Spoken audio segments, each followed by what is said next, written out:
വലിച്ചും കൊണ്ട് ആൾ വരും.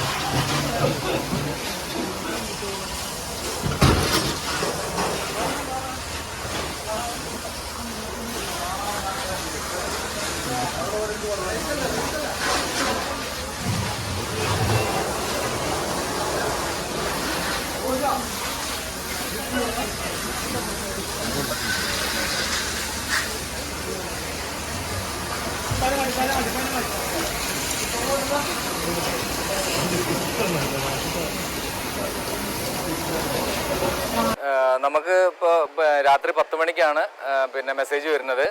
അപ്പോൾ തിരൂർക്കാടുള്ള സജ്ന ഓട്ടോ കെയർ എന്ന വർക്ക്ഷോപ്പ്, മെയിനായിട്ട് അവിടെ പെയിൻറ്റിങ്ങിൻ്റെ ജോലിയാണ് ചെയ്യണമെന്നാണ് മനസ്സിലാവുന്നത്. അപ്പോൾ ആ ഓട്ടോ കെയറിൽ തീപിടുത്തുണ്ടായി എന്നും പറഞ്ഞിട്ടാണ് പെരിന്തൽമണ്ണ ഫയർ സ്റ്റേഷനിലേക്ക് മെസ്സേജ് വരുന്നത്. അപ്പോൾ പിന്നെ ഇവിടെ വന്ന സമയത്ത് വലിയ ഫയറായിരുന്നു. വാഹനങ്ങൾ ഒരു 7 കാറോളം പിന്നെ കത്തിക്കൊണ്ടിരിക്കുകയായിരുന്നു. അതിൽ നിന്നുള്ള പെട്രോൾ ടാങ്ക് പൊട്ടി തെറിക്കുന്ന ഒരു ഭീകരമായ അന്തരീക്ഷമാണ്. അത് മാത്രമല്ല, അതിൻ്റെ തൊട്ടടുത്ത് പിന്നെ തിരൂർക്കാട് വലിയൊരു പെട്രോൾ പമ്പും ഉണ്ട്. പിന്നെ KVR പോലുള്ള സ്ഥാപനങ്ങളുണ്ട്. തൊട്ടടുത്ത് വലിയൊരു ഹോട്ടലുണ്ട്. ഒരു ജനവാസ മേഖലയും കൂടിയാണ്, ഹൈവേ ആണ്.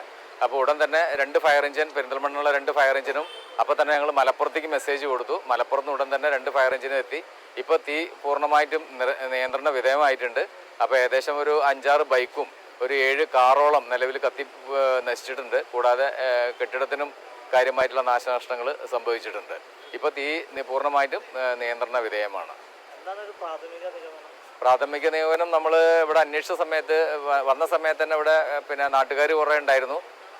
അപ്പോൾ അവർ പറഞ്ഞതെന്താ വെച്ചാൽ ആ ഒരു ഇലക്ട്രിക് സ്കൂട്ടർ എന്നാണ് അവർ പറയണത്. അപ്പോൾ നമുക്ക് ഇനി കൂടുതൽ അന്വേഷണം നടത്തേണ്ടതുണ്ട്. അപ്പോൾ ഇനിയിപ്പോൾ പകൽ വന്നതിന് ശേഷം ഒരു ഫയർ ഓഡിറ്റ് നടത്തി കഴിഞ്ഞാലേ നമുക്ക് എന്താണെന്നുള്ളത് പറയാൻ പറ്റുള്ളൂ.